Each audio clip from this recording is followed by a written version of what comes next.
Going back a second to last week,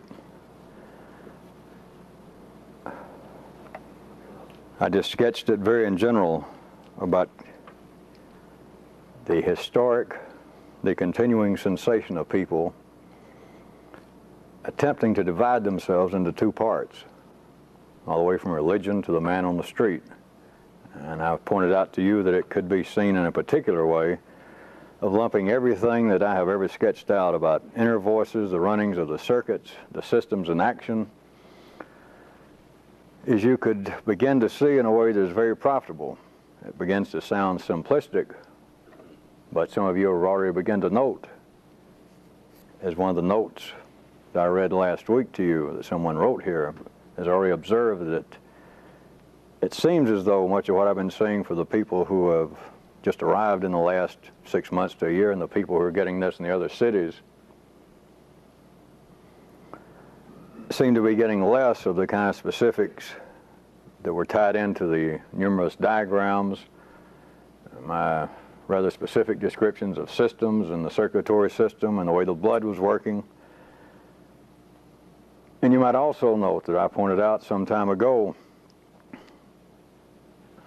as confusing as this is to some people's circuitry, even sitting here, and I'm not trying to give you the blues, but in one sense, the kinds of things that you people read about long before you met me, so-called Zen literature, or would-be Judaic or Christian mysticism of somebody, some philosopher, or someone who said he was speaking for the gods, saying, listen, this whole situation is very simple. You're either serving good or you're serving evil. Next question. Or there's the statement of this religion, there's the statement of man's purpose. Now you've heard it. You can't mistake what I've told you. Go forth and do good. Quit doing bad. There is validity to that. Again, not to give you the metaphysical blues, but let us assume that most of you, on a good day, have been abused in some way of the idea that this is finally going to lead to some great mystical kind of experience, after which you will walk around 2 or 3 inches off the planet, that you will suddenly have the uncontrollable urge to shave your head or part of your head and to put paint on your face and to speak in mumbles, to speak in some unknown language. That is not what this is. If that's what you want, that is available at supermarkets. That is available at pharmacies. That is available from people lurking in restrooms down in nightclubs. That's also available inside of some people's own wiring system. All it takes is a slight jolt.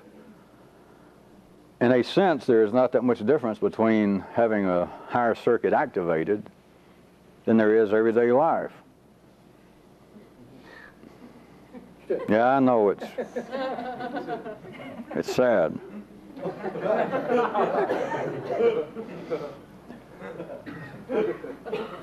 And it might also even make you wonder back to the person I referred to several times that noted, as nice as you people seem to be, that there seemed to be shallowness. I don't know why that just came to mind for me to point that back out at this particular time. There is a kind of simplicity to this.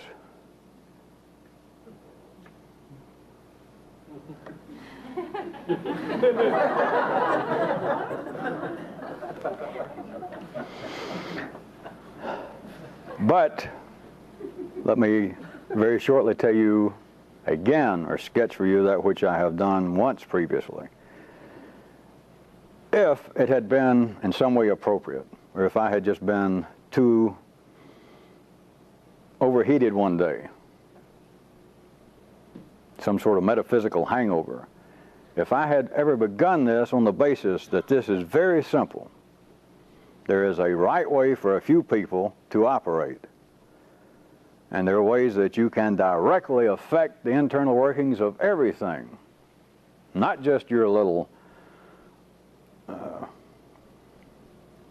digestive system,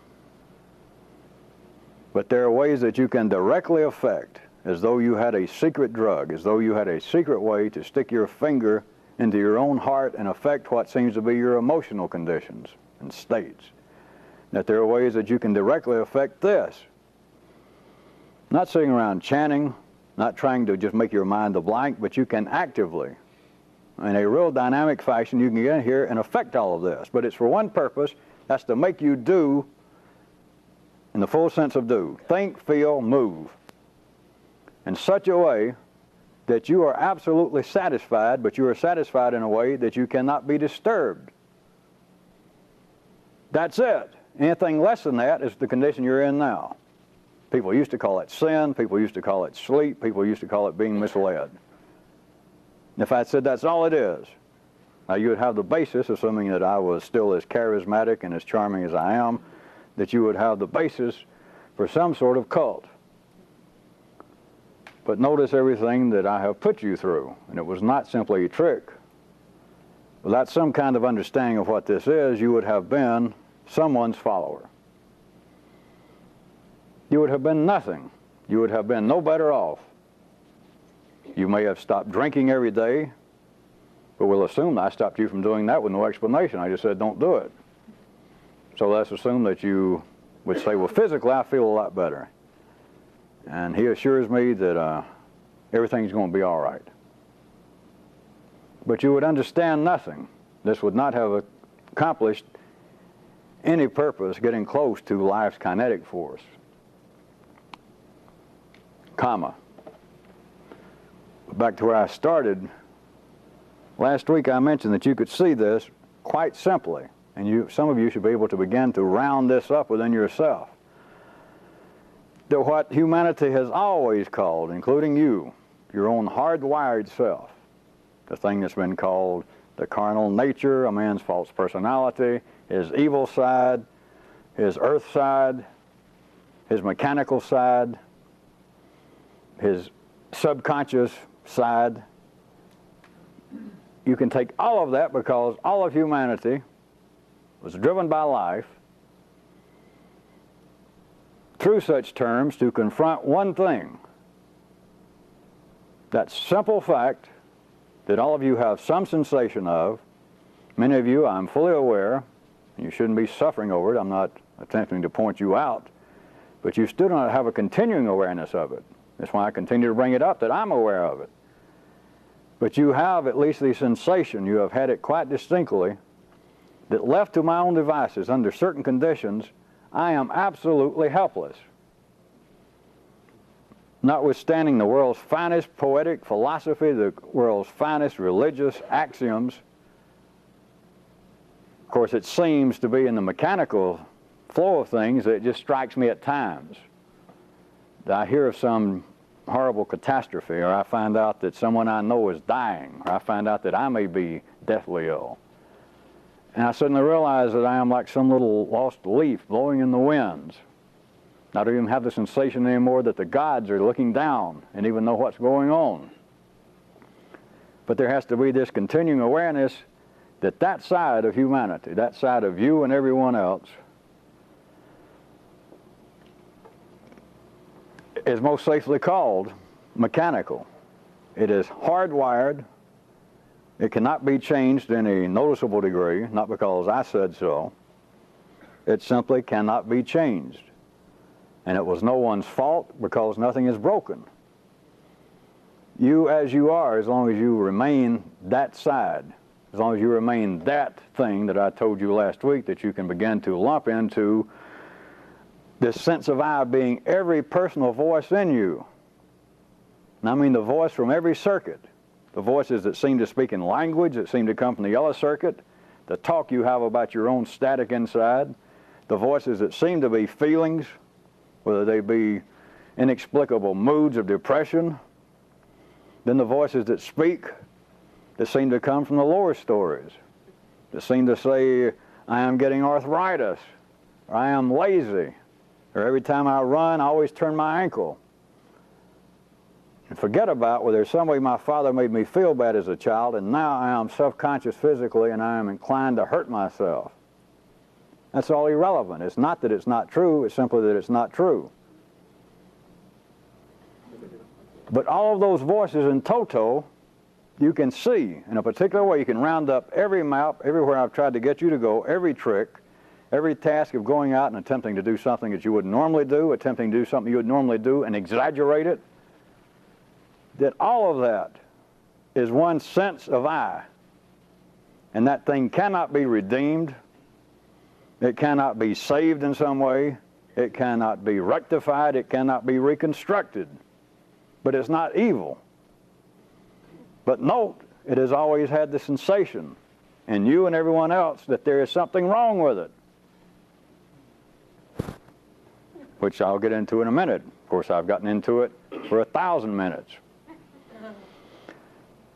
But every aspect that seems to constitute one sense of I, no matter who you are, no matter what race, what religion, what sex, what age, wherever you came from, the particular sense that there is an I as opposed to everybody else and everything else. There is me. That is in toto. That is the collection of every mechanical voice. Then that which is left, that which life has had humanity always referring to as some spiritual nature, some potentially spiritual nature, a new age sensation of oneself, a metaphysical spiritual possibility, the good side. That is one thing. Now, out in the ordinary world, of course, the degrees of vagueness overlap to such a degree that ordinary people end up fighting over. Listen, I worship Allah, and I heard you worship God or Jehovah. Therefore, what you deserve is to have your young ass whipped. You're on the wrong track. Once it is seen, it is simplicity itself, as opposed to what I've told you, the sensation of I, from top to bottom, is the culmination of every voice in you. Every voice that speaks for your feelings, every voice that is spoken for your thoughts, for your apparent desires, for your apparent nightmares, that attacks you, that finds fault with you, it's here. Right across that line is that which is the more direct voice of life itself. It is only the few people, as I keep calling them, those that get involved with this to a certain degree, the needs of which life has for these few people that vary slightly from time to time. When you get past a certain point that you can understand yourself, it is simplistic. And all the questions that many of you have, and I still respond to them as seriously as you ask them at times, of wondering, well, the way I treat people at times, I don't know whether this is actually my mechanical nature, or am I just becoming more enlightened and I see that other people deserve to be kicked about at times or ignored. The question of, is what I am doing, is what I am thinking, is what I feel at times, am I getting closer to really activating new circuits, or is it just the old me putting on a new set of clothes? When you're past a certain point, there is no doubt. And I would refer you to the fact that once you begin to see this, you can spot this thing no matter what it was ever called. You might be able to spot it in your own history book, back down through your own DNA nervous system, through the history of humanity. You might suddenly look down and see that Judaism is not what it appears to be today. That just suddenly it may strike you, whether you grew up Jewish or not, in Christianity or anything else, that it strikes you that at one time, life, and possibly historically, of course, it always picks out somebody. Let's say Moses, Jesus. But there seemed to be one particular time that something extraordinary happened. And it was not God, not some old man turning into a bush of fire somewhere, but life, for whatever reason at that time, spoke in a very direct manner, like talking to itself, through a man, and then through a small group of people, but with a surety, with a certainty that once you see it, you can taste it 5,000 years ago. You can further taste that there was a group of people, and it does not have to simply be historically, it can be contemporaneously. That is very difficult to see because you've got to be one of them to see it. And that takes care of that. But a kind of surety in what they do.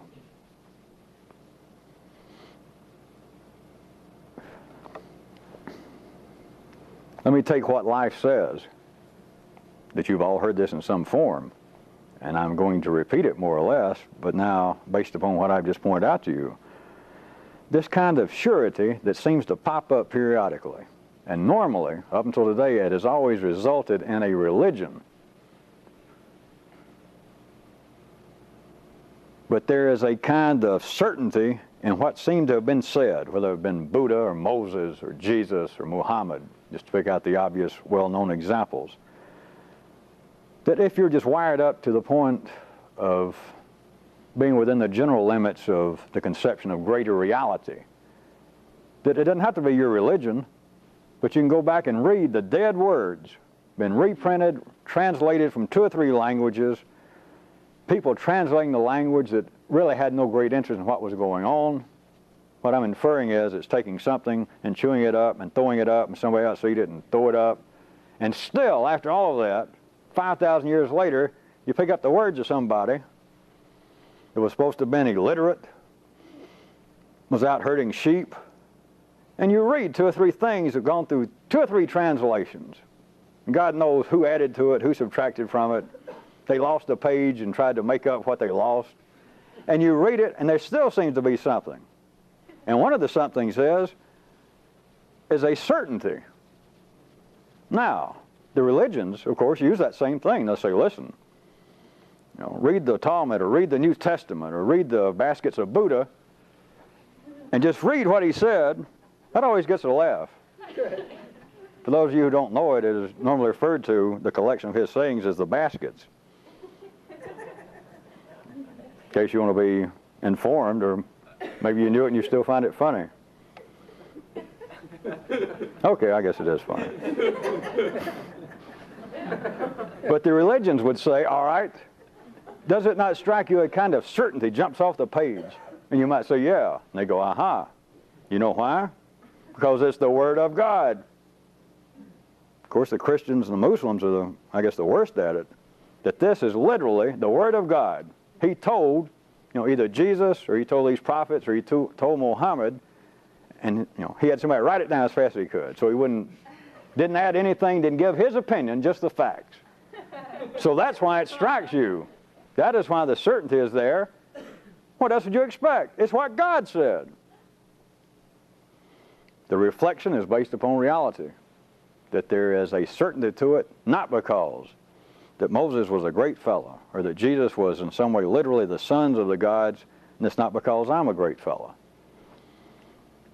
Life talks in a particular way, and when it talks to an extreme within this spectrum, as opposed to the vague mumblings that is the hardwired self of everyone, the self of everyone that always feels as though I am not living up to my potential. I am not doing that which I should be doing, based either upon my religion, based upon the philosophy I seem to have adopted since college, or just based upon my gut feelings. As opposed to that side, when it reaches the other side of the extreme, are these periods when life talks very directly. And there is a certainty to it. Not that the whole world is going to hear, because as I pointed out numerous times, the way it begins now to strike those that belong in this, whether you're here or somewhere else, is, evidently I can just stand up almost on any subject. If somebody mentions something, I can talk until the crowd gets tired or until I had enough of it. And it just seems to just go on nonstop. And after you once begin to hear it, there's a kind of certainty that I even pointed out once. Nobody ever seemed to choke on it. That I did point out that, like the Catholic Church belief in the infallibility of the Pope, that's based on reality. But the reality of it is, the way I put it to you once is, I couldn't lie to you if I tried. I'll give a few seconds. If I right now tried to make up something, just make up something just insane to tell you, I couldn't do it. Or if I told you, all right, I'm about to make up something, that I'm making this up on the spot, and I'm going to give it to you as a fact, it would no longer be made up.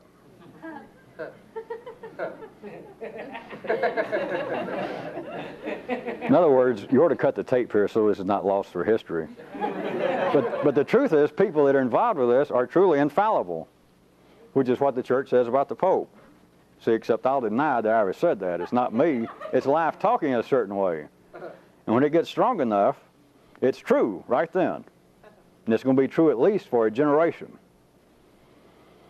But the truth itself changes. That which life decides, remember, does not go in a straight line as being able to be perceived by humanity. And so once life talks in a certain way, say to a Moses or a Buddha, and he lives a little while longer. He lives out his normal days, and he tells some more people. He collects a group of people, and they hear it, and they're always of another generation, that is, those who outlive him. Then after that, it's as though life then has said, well, it doesn't, of course, is not the point, but it's then as though life has said, well, Buddha's no longer infallible. But what it is just like you. Life has took another step in another direction, or life lost interest in going in this way. But it was infallible for one generation. There was a certainty to it to such a degree that 5,000 years later you can read it or hear it and not even be of the same nationality, not even be of the same race, particularly not of the same religion, and you hear it. It's like somebody just took this flaming screwdriver and crammed it in your ear. You can't deny that, yeah. Not that it'll change your life, but you hear it or you read it, and it's, you know, what can I say? That's, yeah.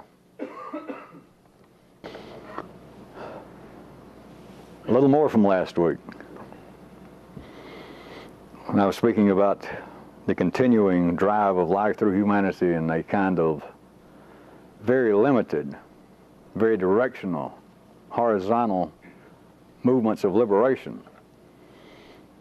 I've mentioned this in little pieces before, but I want to point out more specifically to you individually. There is a kind of freedom for the few.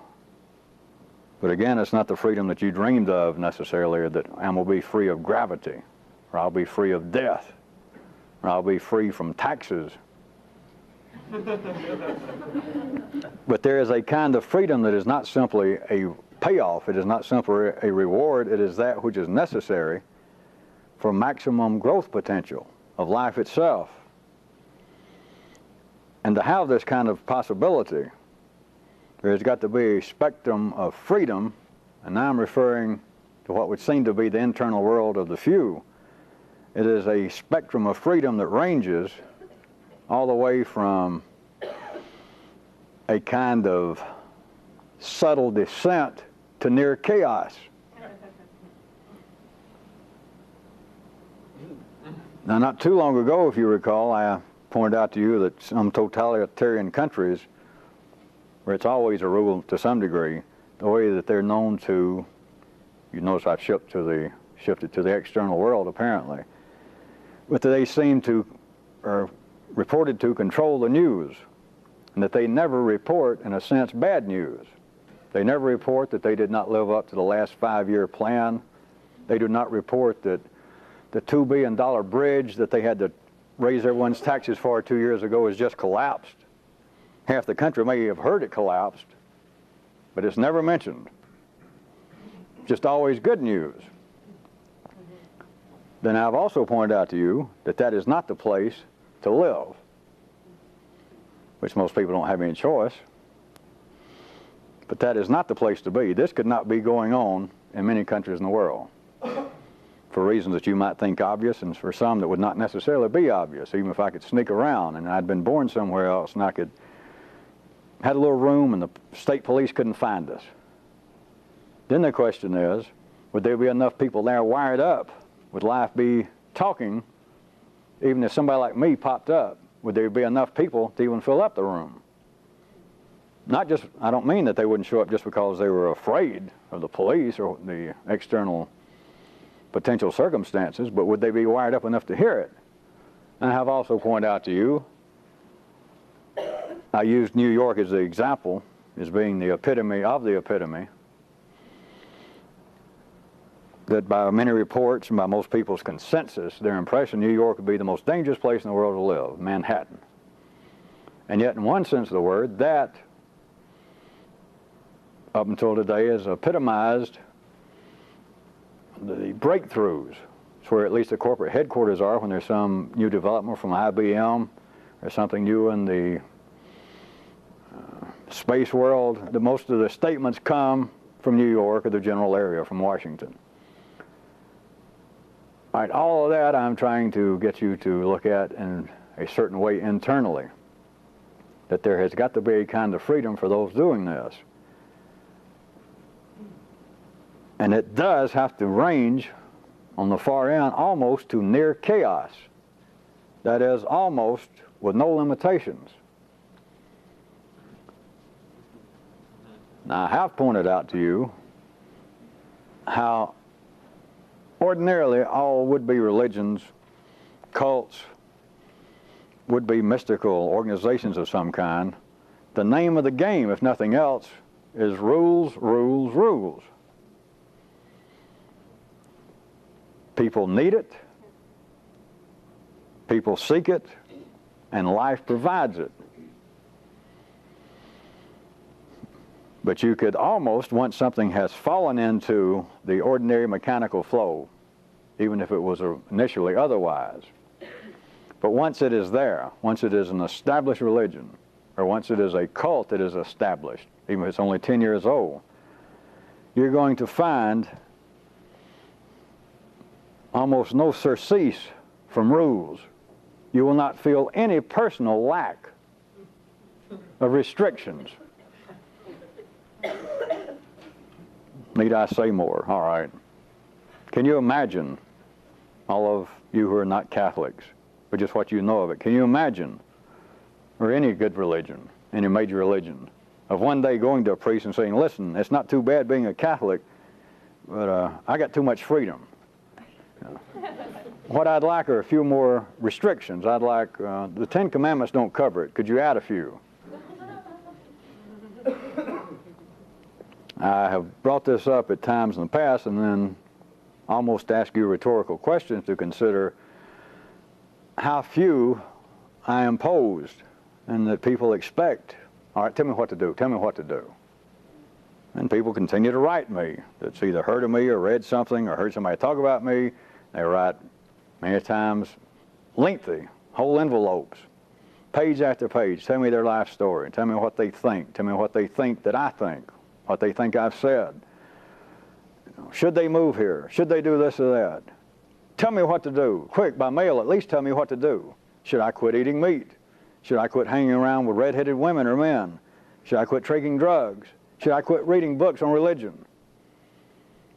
And they would be quite satisfied. Almost 100% of the time, those are the kind of letters I'm referring to, if I wrote back and said, I understand what you said and I can smell from your writings that you're truly one of the possibly chosen few, and until you can get with me in person, here is what you must do. And give them 10 new commandments, or better yet, 27 new commandments. Of you have absolutely got to do these few things, and you have absolutely got to cease doing these other things. It would be a comfort. Aha, now I'm getting somewhere. They'd get it back. They could carry it with them, memorize it. And of course, they couldn't live up to it. But to do this correctly, you have got to have the freedom, and you've got to finally recognize it, and along with that, to use human words as a kind of responsibility which I cannot take over for you. For a long time it seems like I do, and for a long time it seems like that you're leaning, that you're depending on me. And that's the way things are. But there comes a time you've got to recognize that this always, when it's running properly, when this little machine is swinging, it is verging on near chaos. And it's got to be that way. If it was a police state, it would not be life talking at its most direct. We would all be living in Russia, or worse yet, Albania. But you could feel very comforted. I ask you again, people, political commentators, grown men, college educated, still operate his life's mouthpiece in one part of its body, musing periodically about how in the world, writes he or she after an extended tour of Russia, let us say, how can the people live like this? Why don't they all rise up and throw over the government? And then they go on to the power of the police state and etc. When the truth is, we're playing with justice, you understand, and At least you people getting this on tape, let me repeat, I am not discussing politics at all. It's all allegory. But the truth is, if the time was such, if life needed it, the people of Russia, Albania, anywhere, if the people suddenly said, hey, fuck all this, it'd all be over with in 2 or 3 hours. The government could drag out every tank, every ballistic weapon they had. The only thing they could do is blow up their own country.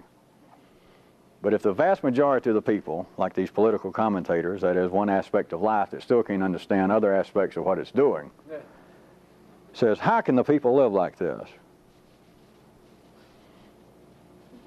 There is a kind of comfort to a large segment of life's body. And you can find it in yourself. Do I have to tell you which story to look in, by the way? All right, tell me what to do, damn it. There is a large segment of everyone's body that is wired up to live in a police state. How do you explain the success of Richard Simmons, Herbalife, lose weight? Ask me how. Yes, I'll join up this health club. You say it's only $2,000 a month? Sure. How many rules do you have? And they drop down a folder of here's what you must do. It's going to take somewhere between 3 and 6 hours a day just to keep track. You've got to breathe in this manner. You've got to watch your posture. And every time you eat something, you've got to write it down. You've got to look it up, see how many calories it is. They'll say, hey, $2,000 a month, that's a bargain. Or back to churches. All right, I've examined your program here of what it takes to be a good Smithsonian. And I like what I see. I like the program. Here it is, 200 pages of do's and don'ts. I looked through it, and I tell you, I've investigated other churches, other religions, but by God, you got here in alphabetical order. It goes all the way from attitude, I don't know what Z would be, but at least from attitude down to sex. You got it all covered. It's a police state. And you make a mistake, of course, as always, if any of you think that we're laughing at somebody else, because it is in you. Not psychologically, there is a part within everyone's corporation that desires a police state. There is a segment of humanity that I have even seen in my lifetime of a few sociologists or psychologists give some passing, glancing blow towards, and that is, well, 2 main areas that they finally, somebody noodled upon. That is habitual criminals and people who would be lifers in the service, the armed forces. How in the world could somebody, I mean, it's enough if you get drafted and you have to go into the service. And for 2 years, you women at least have seen enough in movies and television, and it's not exaggerated. They don't even get it close. I know it's eased up a little bit. But back to the good old days. How could someone, regardless of them being drafted and couldn't get out of it, but then how would they go back and of their own volition sign up, and every day somebody blows a horn, they got to be up, within 5 minutes they've got to go out and run 10 miles, and within 2 minutes they got to be here at the mess hall, everybody's got to sit down, everybody got to go up and do the same thing, wear the same clothes, everybody's got to march together. You've got to ask, is this the Army way to do it? If it's not, you can't do it that way. That includes painting rocks. There's 2 ways to do it. The Army way and the wrong way. Of course, aside the joke used to be among those in the Army, there are 2 ways of doing things, the Army way and the right way. But that was just cynics. They're just smart alecks. Our would-be sociologists pondering, why is it that a man will go out and rob a fruit stand and he knows he might get $30 and he gets arrested and he gets 10 years and he gets out and 2 weeks later does it again? How can someone be that dumb? It's almost as though some of these people want to go back to jail. But how can that be? They have to go in there, and that's worse than the service. Everywhere you go, it's everybody in line, marching together. Speak when spoken to. Salute everybody. And yes, sir, Captain. How can that be? But I assume that you know that I am hinting to you that which they suspect, that there are people that feel right at home in prison, literally. But that you could look at as being one extreme of another spectrum, because in the ordinary world, And what is the greater reality of any given time and place, there is a kind of comfort, there is a kind of safety, there is a kind of natural captivity that is a part of everyone's wiring system that wants to live in a police state, that wants to be in prison, that wants to be in the armed services. It's in you, and it's quite proper. It should be seen by yourself, which is no monumental feat by now. It should not be. But there are parts of it you shouldn't fuck with, in the same way that I say, if you're wired up correctly to be in this, there's really no game to play with health. It's just you're either healthy or you're about to die. Of course, I know some of us do get sick, but the thing of health being some kind of contest, or it's some kind of running game, or it's something I've got to devote a lot of attention to. I've got to read books on it, and I've got to really watch what I eat. I've got to be very careful. That's just a hobby. You might as well be in prison. That's beyond the point of it being profitable.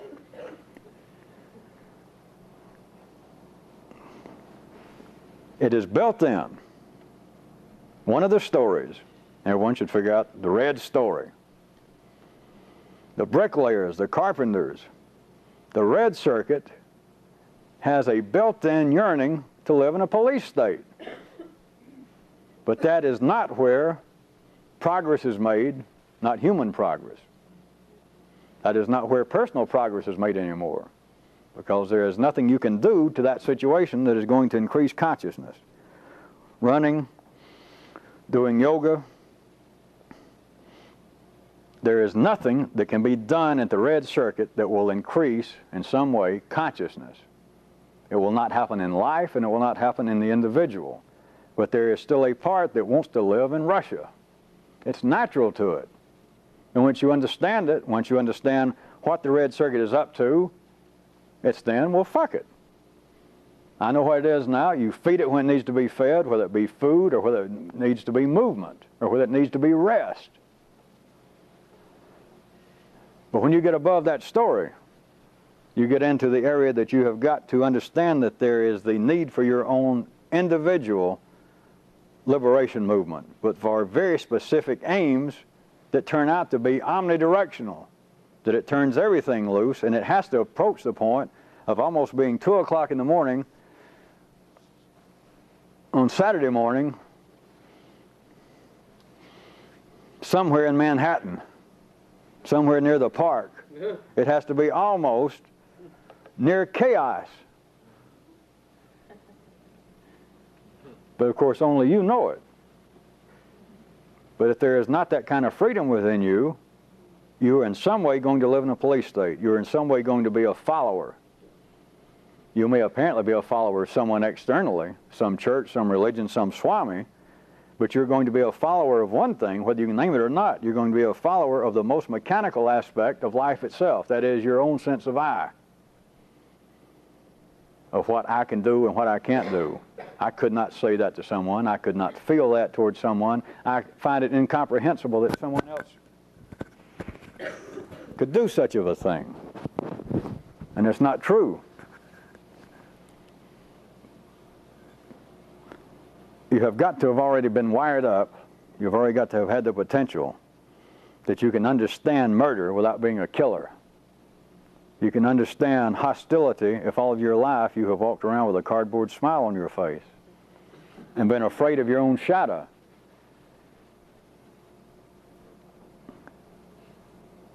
But if there are too many restrictions, if what would apparently be a religion, if what would apparently be some kind of mystical organization, is simply down at the first extreme that I spoke about, where life is speaking more in general, where life is talking to itself in its most vague terms, where it is prone to have a drink, to have a short smoke every now and then, and dream almost anything. If you're there, you're in captivity. The kinetic force, when it reaches that point, if it ever gets around there, always gets eaten up. But the areas in life itself, and then the areas in you, that would seem, you'll find out, it would seem to always be the basis, be the focal point of some new understanding, some form of creativity in the real kinetic mode in you, is also real close to Central Park at 2 o'clock in the morning. that just seems to be right across the block in the daytime is where this tremendously exciting and up-to-date dance studio, art gallery, advertising agency, university, think tank. It seems to be the very place where you almost get ignited. But all you got to do is just wait a couple of hours and just walk across the street 10 or 20 feet away, and it's almost bedlam. That it's almost like I am back in the jungle. It takes that kind of freedom. But in the beginning, and for a while, many people feel as though I have paid a price that you couldn't identify, and the price is that you have not stepped into a greater police state. That is not the way that people would express it. They would feel as though, well, much of this is too vague. I read something that you wrote, or somebody told me something I heard you said, and I was convinced, hey, you are what I've been looking for. All right, I got a question. Here's my question. And I come back with another question to them. It seems though they asked me a direct question about human relationships, and I answered something having to do with some of the more obscure plays in modern NFL football lore. Well, tell me, should I really do so-and-so exactly? I've always believed, and I believe that I sense that you believe the same thing. Should I do so-and-so? And an immediate, direct answer is not forthcoming. Many people, it begins to sound very iffy. That if you indeed knew what I want to know, if you're indeed some kind of secret Swami, you wouldn't hesitate. I'm asking you a direct question. Should I stop playing with myself? Is this going to interfere with my spiritual development? I want to know that. And I don't tell them yes or no. But I give them an answer between and on both sides of yes and no. Where is Stalin? I was looking for something a little more substantial than this. You're playing some kind of game with these people, and the only reason they put up with it is I sense how shallow they are. Yeah, you have certainly tricked this group of people.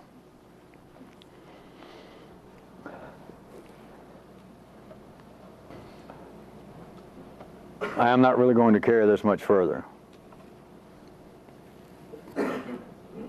But by now, almost all of you, including you newest of people, you should have some sensation somewhere in the midst of what I am trying to sketch out, that there is built into everyone, and at one point it is quite real and continuingly necessary, to wit, the red level, but then the feeling has expanded in the mechanical side of life to other areas that I want to be confined.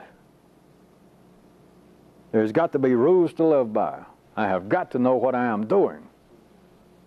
I'll apply myself. And of course, we still have a few here that I just absolutely insist. You've got to do just because I tell you to, whether I've explained it or not.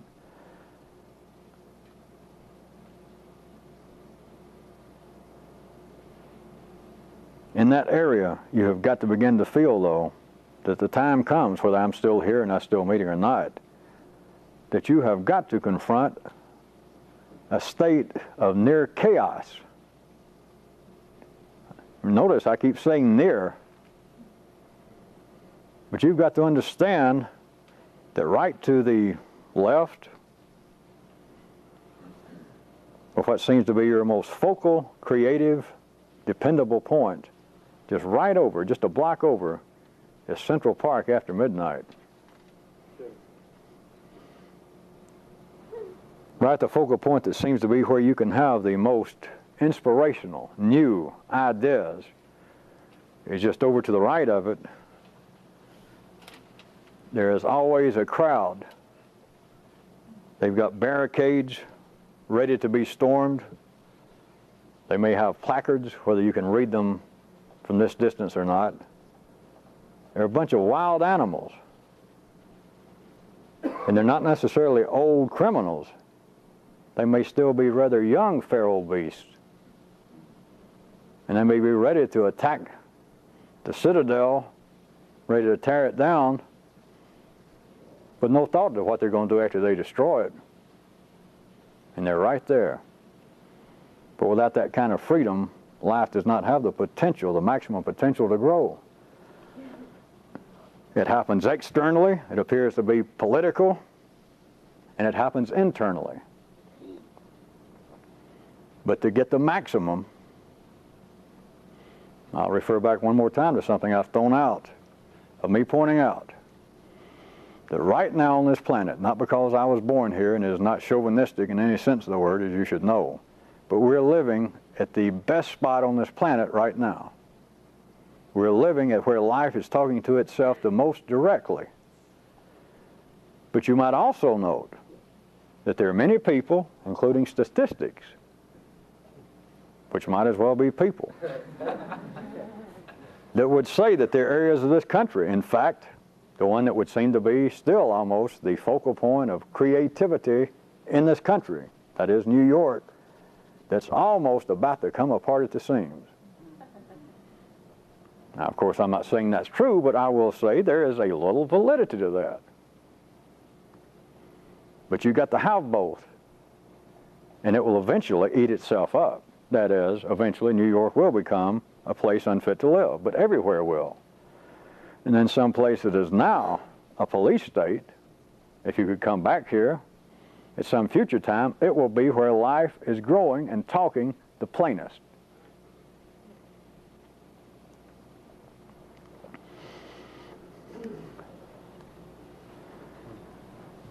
One last thing, if you can stick this in with all of it. Me pointing out to you the inbred, wired need, part of it real and substantial, and then part of it useless to the few, of desiring the police state, wanting to have Uncle Joe. That's what the Russian people used to laughingly refer to as Brother Stalin, as he was killing every third or fourth person.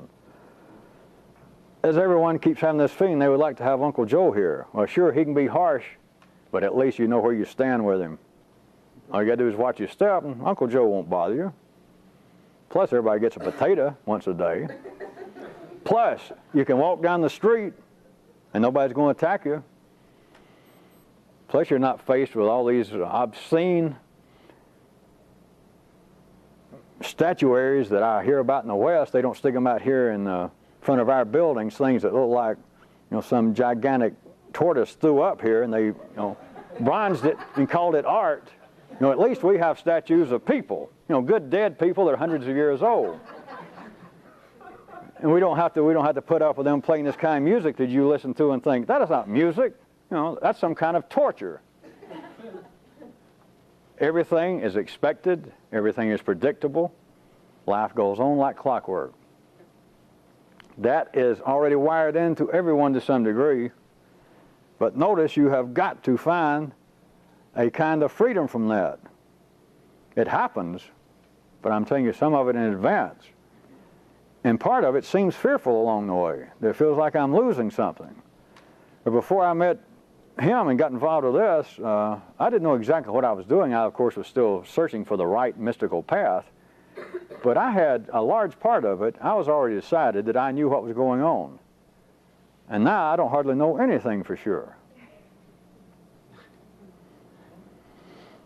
For the maximum growth possibilities of life, and for you, there has to be a spectrum of freedom that ranges from subtle descent, which we could lump by me saying, that you're not supposed to take my word for something. Just because I say it, it's not true. But from subtle descent to near chaos, that I am hanging into this and I am hanging into life almost by the skin of my skin. That this whole thing might just absolutely blow apart. Everything that seems to be the totality of my voices could almost be overthrown, and God knows what would happen then. course, that would be your term. I know what would happen then. You'd be freed. Let me give you a new one to see if I can further clear up the bad news syndrome. The external manifestation of the downhill slide, the internal wiring structure that I pointed out, that by now you should know within yourself that everyone is already attuned like their own little crystal within their own little receiving set to only pick up the information, the perceptions that yes, indeed, things are going to hell, things are falling apart. I have given you at one time a rather point-blank description of what that was. And if you were listening the last several weeks, I further cleared the matter up, I thought. So let me see if I can shed a little more dark lightness on it. After all that humor, this isn't a particular crack that some of you should have been close to. Maybe this will stick your nose into it. Remembering that you should know by now, not because I said it, but all of you should have some personal sensation of this. That you can observe it out there, that only bad news seems to be worthy of being called news. Only bad news survives. Only bad news becomes history. Only bad news has the power to be repeated. Only it has the claim to be worthy of repetition. And then within you is the need, the built-in need to hear that things, yes indeed, are going to read. Up-to-date report on Tahiti. The beautiful picture on the cover. Ooh, and I've always had dreams of having a boat and sailing to the island. In the first paragraph, Tahiti is not what it once was. Yeah. Get to reading it. How it's been polluted. How now it's dangerous to walk down the streets. How now the Europeans and the tourists have taken over. Used to, no doubt, as recently as 20 years ago, it was indeed heaven on earth. Yeah, yeah. And now it's not fit to live in. Yeah, hey, great. Be sure and look at the name of that magazine so that you can look for next month's issue. It is built in. Let me give you another way to consider this. Could you begin to see it as life in the same way it's reflected in men is the continuing sensation that I, including life itself, am never accomplishing enough.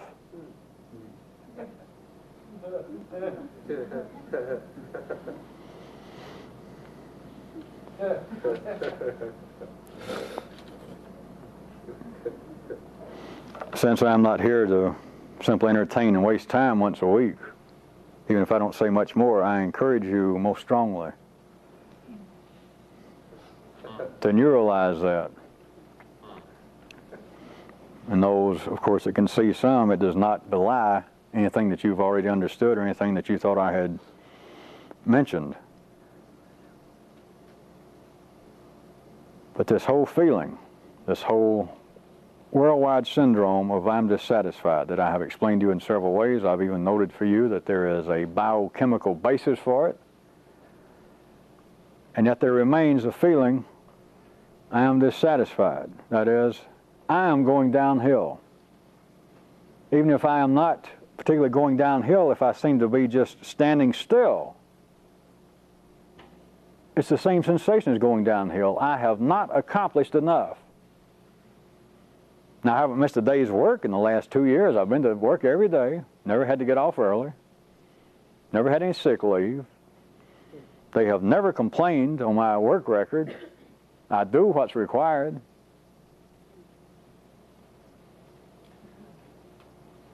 But I have not accomplished enough. Could any of you get a glimpse? It's reflected in man like everything else, but of life itself,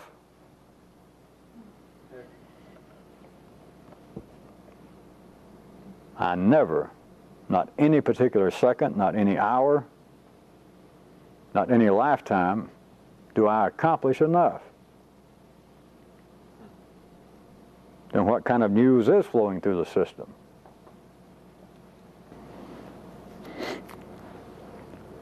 Another aspect.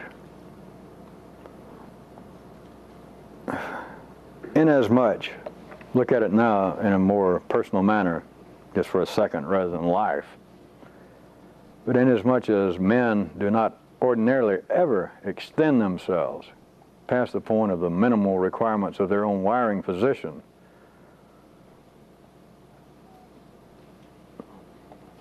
they are left forever, particularly in the yellow and the blue circuits, with a continuing doubt as to their individual worth and purpose. And it can't be changed. And once you get a glimpse of that, you see why there is no prescription available. You see why the religions are correct when they, in a crude manner, when they point out that nothing that a man can accomplish in life will fulfill his spiritual needs. Something to that effect. As long as someone is living by their own voices, as long as you're only going by the wired system already within you, you will never extend yourself beyond that point. I don't mean something that may appear to be as obvious as saying, well, I have been running a mile for the last 6 months, wherein I led a sedentary life up until now, and I feel much better. In fact, I feel so much better, I'm going to run 2 miles a day starting next week. That is not extending oneself. That is something that happened to the wiring system of one person. The extending of oneself is to not listen to the voices, is to be able to ignore your own internal voices, is being able to do the continual act. But without the knowledge that it can be done, how it is done, and then the need, or once you get past that point, we could go ahead and lapse into good old mystical terminology and call it the will. There's already got to be the need to do it. Then no one ever extends themselves beyond the horizontal line. Nobody extends themselves beyond their own level of development, of what life produced them as genetically already. And without making that kind of effort, the yellow and the blue circuit until the day you die, in words and in pictures, will be doubting your own purpose and your own validity. You'll be doubting your own worth. Now let's jump back to where I started this particular segment, back to life itself. All this is a minor reflection of what life is doing. But then try to see that you could get a completely different, or a different view of understanding the bad news syndrome, the downhill slide. That life can't do it, you can't do it. Not given any ordinary conditions. It's doing this as you can get past the point that life itself in general, as how it is at least reflected in humanity, cannot do, that I have never done enough. You could look at that in a sense as being the ultimate prison. No matter what I do, I never miss meetings down here. I've never taken your name in vain. I have never punched anybody else in the group in the nose. Every time we've had some little task to do of a garage sale or to hand out flyers or to do something, I'm always there if I can be. But it's prison. Unless you had to extend yourself. That you can see the prison as always being, I have done all of these things, and I still feel like I'm just warmed over shit. Well, warmed over garbage for people of refined sensibilities that some of you used to be.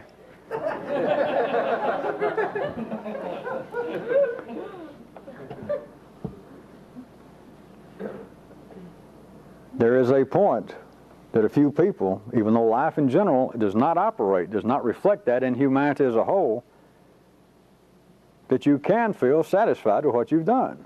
but only you know it. And it is a distinct line. It is a line past which you're operating at the old circuits. That every complaint, every nightmare, every feeling of dissatisfaction, every complaint you had about yourself is absolutely not only yesterday's news, but it's yesterday's and somebody else's news. It's no longer my news. I'm fully aware of it. I don't have to read about it. I don't have to hear about it. I help write the news.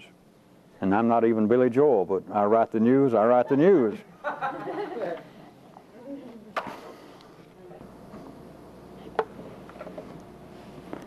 want to tell you a little bit more about acting.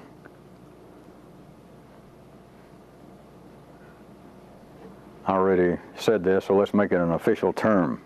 The capital T, C, and A. The continual act. I have given a handful over the last several years of tasks that I even, as I described the task, pointed out this is an act. Do not forget. Do not suddenly find yourself just behaving in this manner, thinking, hey, this is easy. Now that I've started, I can't quit dancing. That it's an act to go in and tell someone, ooh, I love your store. Or to tell someone, all my life I have wanted to meet a harmonica repairman. Do you have a few minutes? Could I talk to you? Could I find out what's involved? Or the task of going in and complimenting someone on a past good deed they did, which they did not did.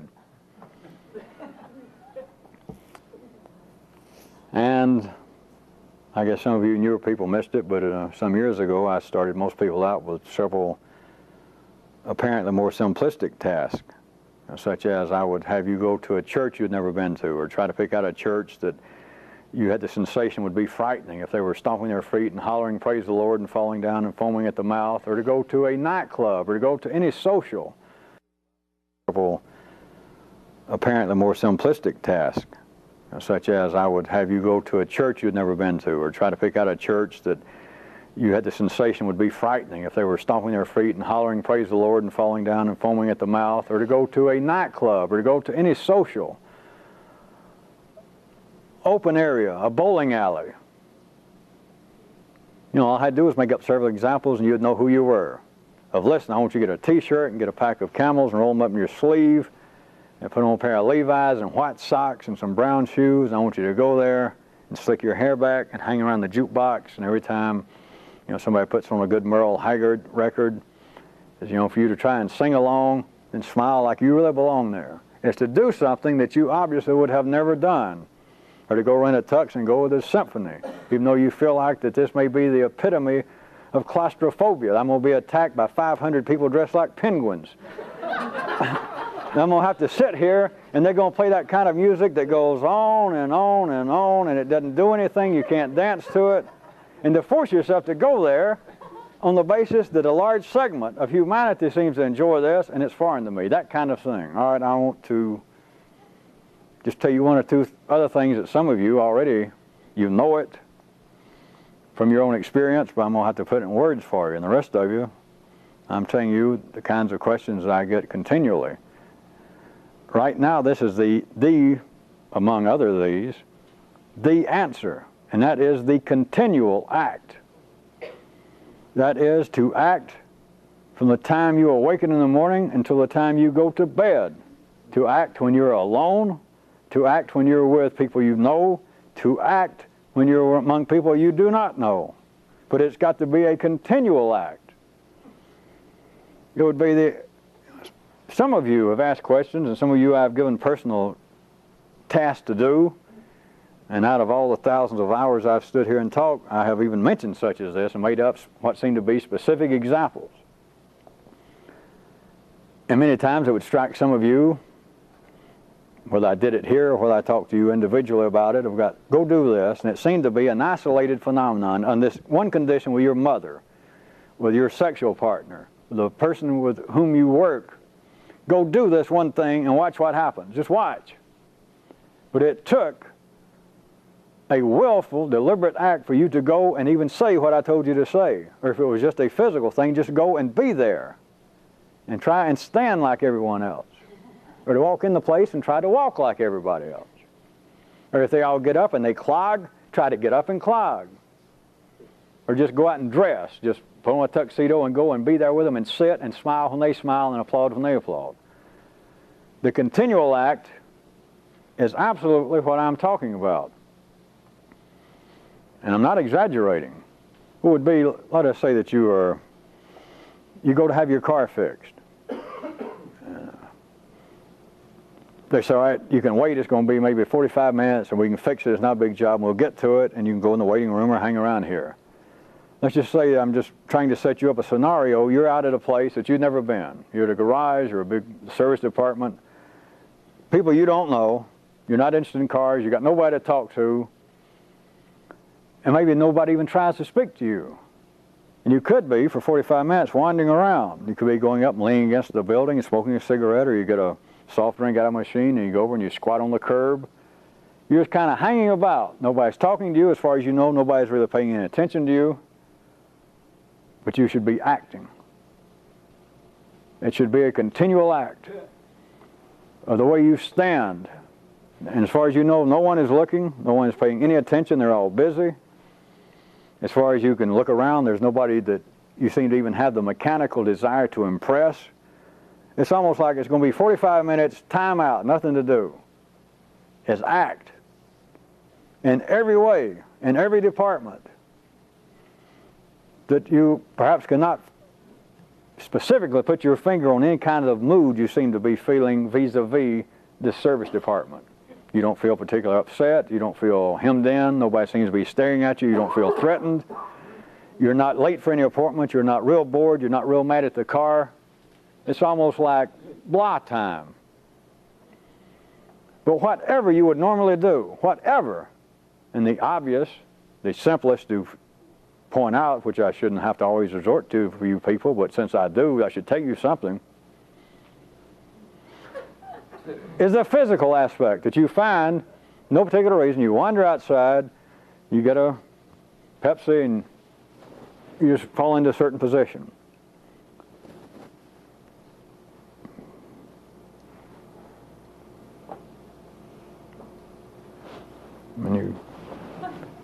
And you become aware of the fact that this is quite natural to me. This is me in action. This is my voice is talking. Not for any particular reason I can discern. I don't see that I'm trying to strike some real macho pose because of the girl over there behind the cashier's desk. As far as you know, you're not actively involved with posing. It's just you're having to wait 45 damn minutes for your car. But here you are and you're aware of the fact this is one of my costumes. This is me. I mean, this is me. I could see a film, somebody making a film back here behind me, and 2 years later show me this, and I might even recognize the clothes, but I know this is me. I found just the right place here on the building. I know right where I like something when I'm in this pose. I know right where I like it to hit me in the back. And I got a place I can prop my arm in case I got a drink or a cigarette. It's just everything. I'm at home. I can stand here. I can shift back and forth for a little while. But probably I can just feel it without any yellow circuit analysis. I could stand here probably for the 45 minutes. And it's just right. This is me. You should put on a continual act, starting from the simplest. And it does not mean it has to be anything great low overt. It doesn't mean, of course, as you should know by now, to go from that to standing on your head. But to shift just enough that you know it, that this is not what I would normally do. But then those of you that really begin to taste this is do something, and it will still be within the greater realm of reality of those people. It's not anything that will strike them as being weird, but is do that which you would not do, just physically. Start out with the damn miners and the bricklayers. Is find the pose that you don't normally do. That you have never done this. You see people do it, now that you think about it, you wouldn't know how to do it. Is do that. Are you aware of the fact, if you were trying to remember a continual act, what would it take just starting out even at the basic level, that you would not, let's say that here are the open doors in the garage and everybody's back there working, nobody's paying you any attention, you are not the type that would begin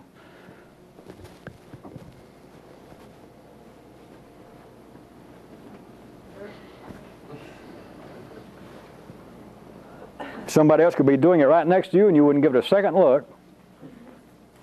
But you would never. And don't look for any reason why. That is not part of your costume. That is not part of your repertoire. It's to do it. There should be, if you want to get a quick dose of something, if you want to find out some of the tricks and real secrets that most of you still want to ask about, or you're sure that they are there, and perhaps you've overlooked them, and I've already told you, I'm telling you one directly. It should be until you of course when you understand, I don't have to tell you to stop. It's just a different level. But it should be a continual act from the time you get up to the time you go to bed. At home, you get up in the morning. It should be a damn act. A conscious, willful act. And it does not matter what. If you have to, get up in the morning and try to imitate somebody. Somebody on Saturday Night Live, that kid that puts his hair up and does all those poses. Do that. Or get up and you picked up pictures from TV of the way the Pope moves along, and go, whatever. Do that. Or some guy you used to pick on back in high school that used to always come to class and skip, and do that to the bathroom. But there should be a continual act, and you can start off at the lowest level. And of course the trickery involved, remember, is that all of you at least taste periodically. It's all connected. And you can start off at the most simple level, but do not get out of bed being Fred or Mary. Be Fred or Mary doing a continual act, even in the privacy, the secrecy of your own boudoir. Yeah. You can make it. I've given little hints, and then I've given you tasks, such as singing, the one I did that most of you, or some segment of you heard about every morning before the mirror. Many people find it agreeable to be almost silly, especially in private. And the kinds of things I've hinted and suggested, now I'm telling you outright, and there's nothing wrong with that. Not anything at all. It's to make your act, at least in private, just a satire of whatever comes to mind. Act like Daffy Duck until you get tired of that. Do a serious act, pretend that you're suddenly John Wayne, or if you're a woman, pretend this is the way John Wayne had been had he been a woman. Go in and fix your face, and then go downstairs and try to walk like. But then you can carry it to the point of doing vocal things. You can talk to yourself in the mirror. You can, walking down the stairs or going in to fix a little bowl of cereal or something. Start just imagining that you are Horatio or you're Churchill. And you're describing the great terrors, the great turmoils that we have been through. And speak out loud.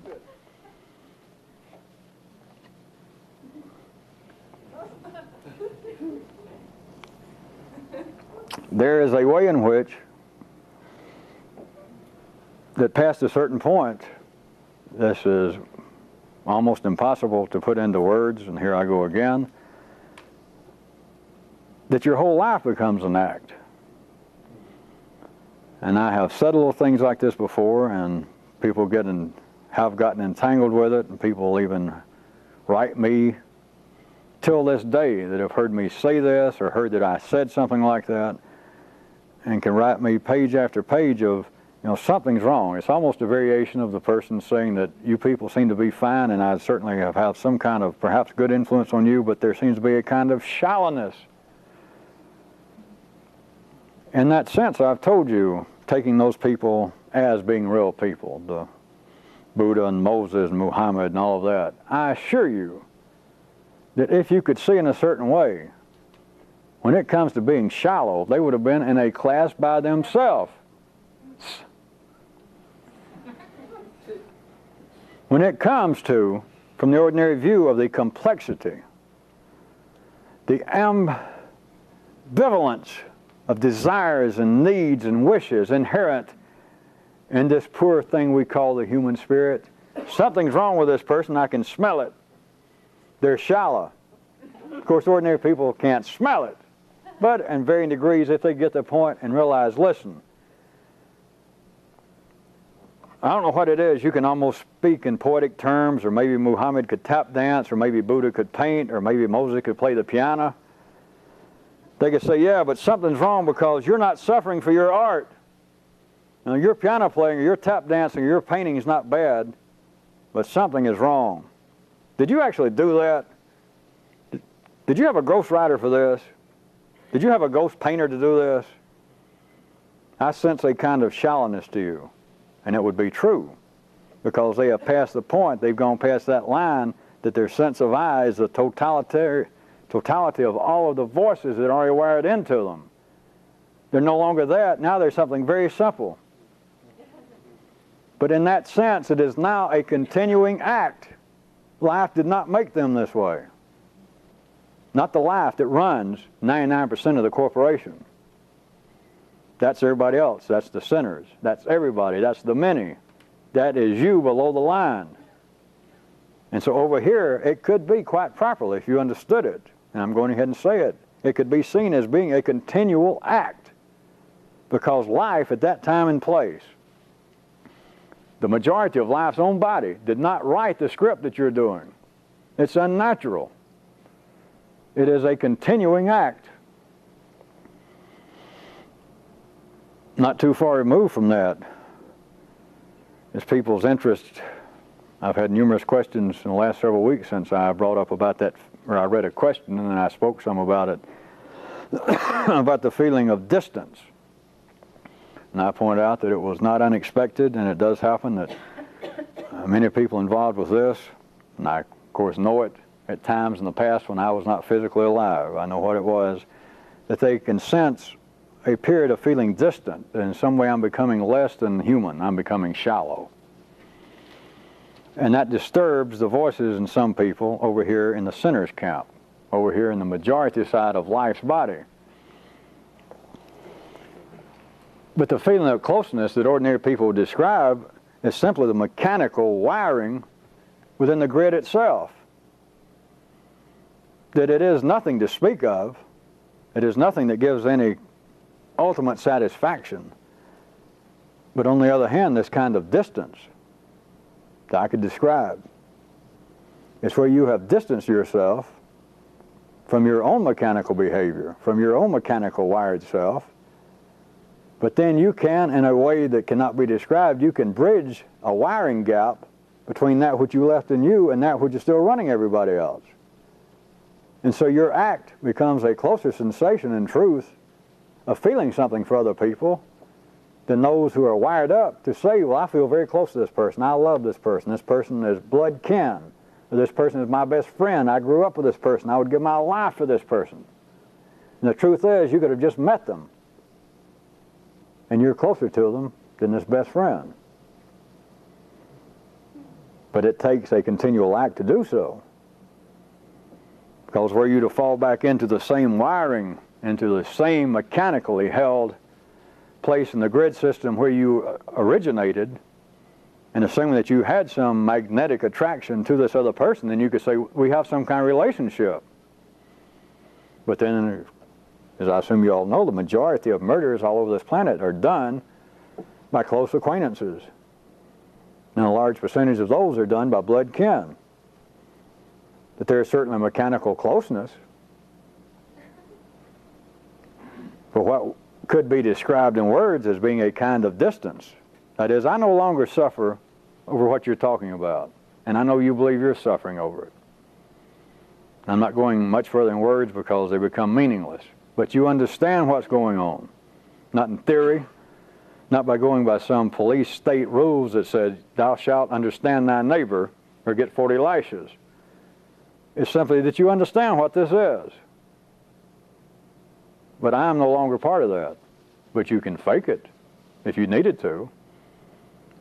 But I'm talking about fake it with a capital F. And you could even, more so than would mechanically happen, it would not produce some kind of continuing miracle, but you could instantly on the spot perhaps even make the person feel better. But in one sense, while having no mechanical feeling one way or the other. that you understand you are what you are, you're playing out a part, and this can't be changed. But since I'm not going to upset the balance of physics within the body of life, right now I'll cure you. Right now I'll make you feel better right on the spot. And you can do it. But in a sense, you're distant from them. You're distant from them.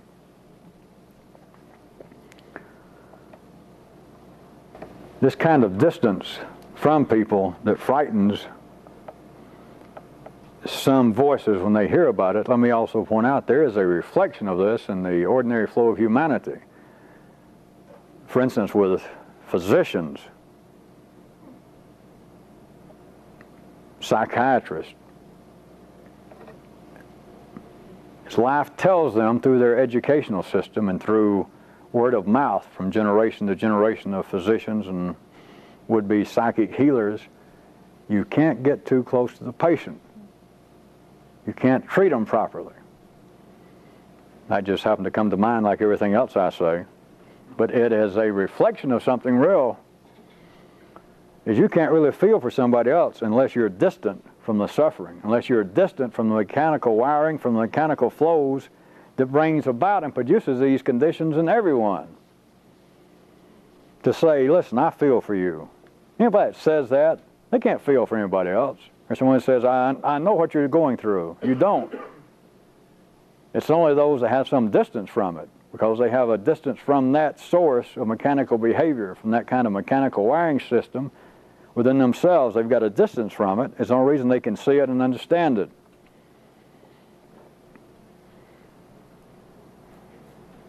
A continual act, non-stop. A final subparagraph to that. I've had people recently write questions having to do with specifically their behavior, their relations with other people outside the group, just with life in general. And they range from people saying, asking me, how is it that I could handle my continuing feeling of wanting to take too intensely what other people say to me, the way that they seem to feel toward me, and other people saying I seem to have a kind of continuing resistance, almost hostility to anything. If somebody says, hey, I want to tell you something, or hey, you, a variation, a side street to what I've told you just now about the continuing act is you could try and use this as an inner city map, taking the continuing act as being a city, is to try and specifically ignore any voice in you, any and all voices, and turn all of your attention to the external voices. Is to turn all of your attention to what seems to be the voices of the other people. But turn all of your attention to that. No degrees of graduation, and I got no comment about the quality or the lack of it, the questionable quality of what they're saying. But is to absolutely ignore your voices, whether they could be more directly identified as being private, public, hostile, fearful. Is absolutely ignore all voices in you and give all of your attention. Just treat all of your voices like the noise in the background, the hum of the air conditioner or the heater, and turn all of your attention, blank, unknowing attention, to the external voices. And that's it. Use some of the questions from last week and some this week.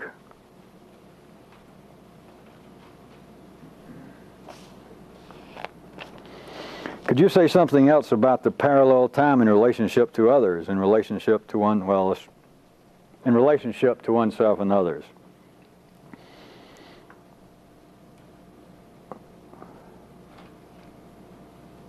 I think I'll give you a quick something to that. Let's take it men and women, but you can take it among all people. But these kind of questions would seem to have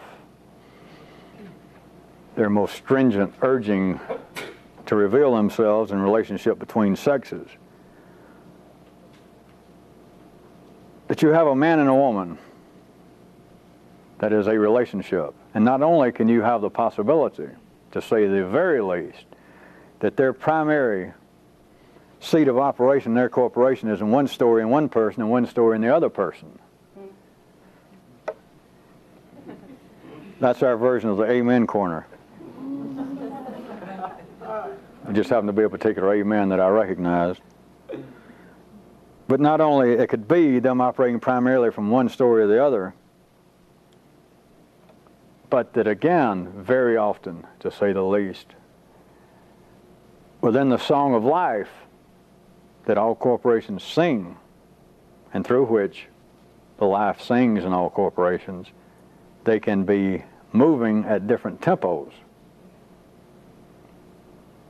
in ways that are obvious, such as, damn it, you're never ready on time, everything you do takes too long, to ways that cover, if I was going to cut it up like music and to show you here is how the tempo between the man and the woman varies, you would have to have the ability for me to take a segment of years, for me to take a measure, and it wasn't just 1, 2, 3, 4 in real time.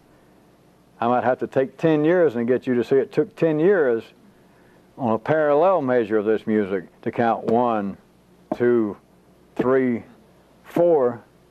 But within that, developed what seemed to be a cornucopia of complaints they had with one another. That something seems to have happened to you. You're not as exciting as you used to be. You used to have plans to do such and such. You used to be such an alive person.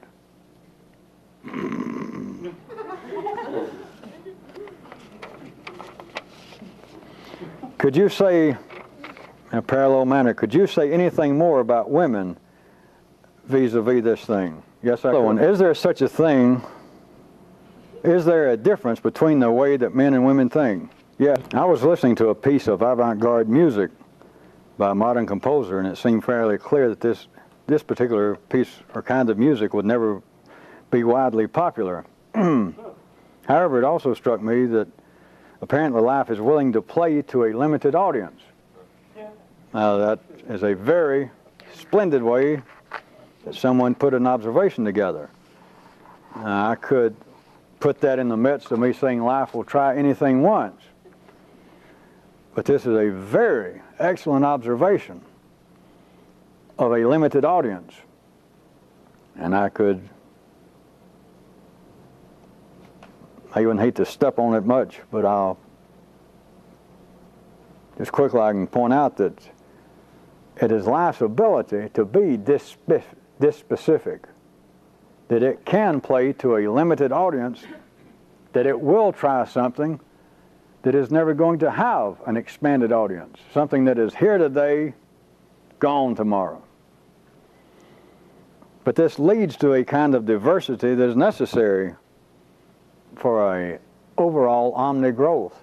There has to be that kind of diversity. It is, again, the kind of thing you will not find, non-politically, but allegorically, you would not find in Russia someone playing music that has a limited audience, not publicly. But you would be dealing with an area that is not inside the kinetic flow of life. You are at that particular time and place. It can change in several generations, change after your life, but right then you're not in a place that is going anywhere. It is serving a purpose, or there would not be the three, whatever they are, that there's got to be C, D, and E. And you certainly do not want to go and bomb Russia off the map. Or if you want to put it in religious terms, you certainly would not want to go and kill Satan. Because if you did, this triad would fall apart. If you could go and you said, listen, me, well, my friends and I, we'll assume that you spoke better English than that, not being a Southern Alabama Baptist. My friends and I have decided that we can, without any doubt, divine good from evil, and we now have the ability to do away with all evil. if you did away with all evil, then you would be all evil. You would have destroyed everything. There has to be a diversity. There has to be the fact that life everywhere on this planet is playing to limited audiences. It is playing to audiences that once this particular show is over, it'll never be repeated. And it is doing it in areas that would appear to be economic or political. That there are political systems, there are situations of some group of people on this planet going on now, that there seems to be a person or a small group of people, an oligarchy or some group of people have an iron hold. We got them, and we got them good. But all you got to do is walk around the block. It may take a generation and come back, and it's a whole new ball game. That was a limited audience they were playing to. It was life trying it here, and then it tries it over here, and it apparently keeps trying some of the things, and it varies it only slightly. Now, I tried it, and it ignores it. Then almost by the next day, it's like some other area of life, its own body hadn't heard about this, and it tries almost the same thing, just with a slight variation. They changed the key. They moved it from the key of F, maybe to the key of A. And it's almost the same song, or they slowed the tempo down.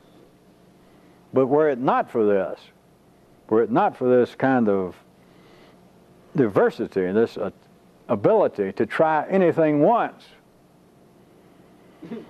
the room, the energy to be able to continually furnish little avant-garde presentations that will only play to a limited audience forever and ever.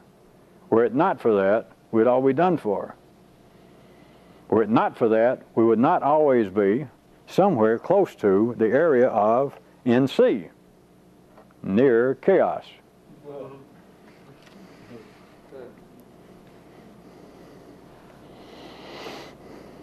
How about I close with I keep saying it's our popular things. Nobody really tells me they're that popular. I've just told you they're popular. And so those of you who didn't think